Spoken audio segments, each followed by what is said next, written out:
News 360 में अब खबर मौसम को लेकर है। दरअसल यूपी में आज सुबह बदलते मौसम ने किसानों की चिंताएं बढ़ा दी है। आज सुबह तेज बारिश और आंधी से किसानों की फसलों को भारी नुकसान पहुंचा है और साथ ही मौसम के कहर के चलते कई लोगों को अपनी जान भी गंवानी पड़ गई। एक रिपोर्ट देख लेते हैं।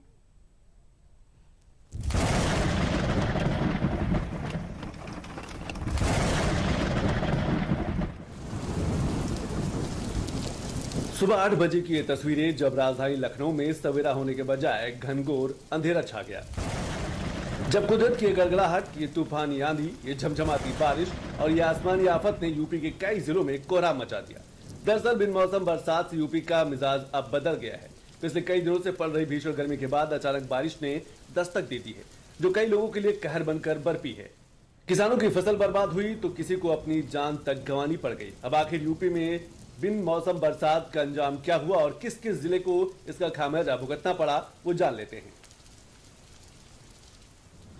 बारिश और ओलावृष्टि से 6 लोगों की मौत हो गई। फतेहपुर में बिजली गिरने से 2 बच्चों की मौत हो गई, जबकि एक बच्ची समेत 5 लोग गंभीर रूप से झुलस गए।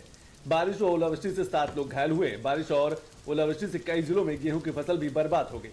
मुख्यमंत्री ने सभी जिलों के अधिकारियों को राहत के आदेश दे दिए हैं। गुरुवार को यूपी के कई जिलों में तेज आंधी और गरज चमक के साथ बारिश व ओलावृष्टि ने जमकर कहर बरपाया है। यूपी में बड़े पैमाने पर गेहूं की पैदावार की जाती है और अभी के समय में गेहूं की फसल की कटाई भी की जाती है, लेकिन अब खेत में पड़ी गेहूं की तैयार फसल से बेहतर उपज मिलने की उम्मीद धराशायी होती दिख रही है और इसका खामियाजा किसानों को भुगतना पड़ गया है।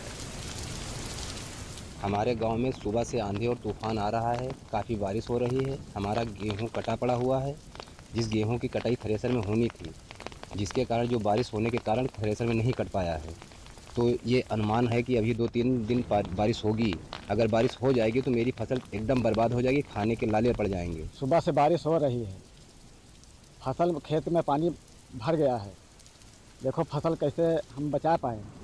आज 3-4 रोज से बारिश, वही बारिश का अनुमान है कि बारिश होगी। बारिश और आंधी बहुत तेज़ आई, जिसके बाद से कि जो हमारी लोग की जो फसलें थी गेहूं की, वो पूरी तौर से जलमग्न हो गई हैं और जो कि बारिश थी, बारिश की वजह से ये हमारी फसलें सड़ सकती हैं, तो हम लोग को खाने की लाले भी पड़ सकते हैं। क्योंकि देखा जाए तो हम लोग के पास यही जो भी गेहूं की जो तैयार फसल थी, हम लोग इसी के भरोसे थे।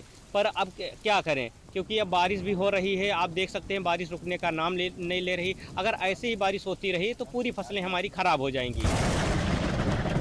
हालांकि इस आफत की बारिश और फसलों के नुकसान को देखते हुए मुख्यमंत्री ने सभी जिलों के अधिकारियों को राहत के आदेश दिए हैं। साथ ही फसल नुकसान का आकलन कर जल्द से जल्द पूरी रिपोर्ट शासन को भेजने के भी निर्देश दिए गए हैं, ताकि समय से किसानों को उनका मुआवजा मिल सके। वहीं यूपी के फतेहपुर में आसमानी आफत ने कोहराम मचा दिया। घटना खागा तहसील के देवकली गांव की है। गुरुवार की सुबह से ही तेज गरज चमक के साथ बारिश शुरू हो गई, जिसके बाद जंगल में मवेशी चरा रहे 7 लोग पेड़ के नीचे जाकर खड़े हो गए। इस दौरान तेज गर्जना के साथ आकाशीय बिजली गिरी, जिसमें 7 लोग मौके पर ही गंभीर रूप से झुलस गए। चपेट में आने से कई लोग घायल भी हो गए, जिनको इलाज के लिए सीएचसी भर्ती कराया गया है। इसके अलावा यूपी के कई और जिलों में भी कोहराम मच गया है।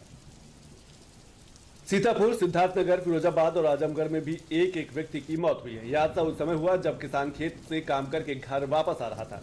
यह हादसा बिस्वा कोतवाली इलाके के मुचकला खुर्द का है। चंद्रेश्वर में बारिश से बचने के लिए पेड़ के नीचे खड़ी एक महिला सहित 2 लोग झुलस गए।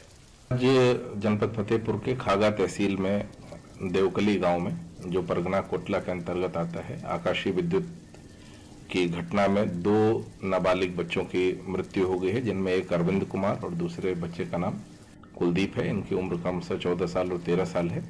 इसके अलावा कुल 5 लोग, वंदना, बबलू, श्रवण, श्यामू और सुशील, ये घायल हैं। सभी घायलों का उपचार सीएचसी हटगांव में कराया जा रहा है। घायलों में भी 3 नाबालिग हैं और 2 बालिग हैं। अभी वर्तमान में इनको समुचित इलाज की व्यवस्था वहां पे की गई है और सभी खतरे से बाहर बताए जा रहे हैं। हालांकि मुख्यमंत्री योगी आदित्यनाथ ने आंधी, बारिश और ओलावृष्टि से प्रभावित सभी जिलों के अधिकारियों को फिलहाल पूरी तत्परता से राहत कार्य संचालित करने के निर्देश दिए। साथ ही जल्द ही सर्वे कराने के साथ साथ राहत पहुंचाने के भी निर्देश दिए गए।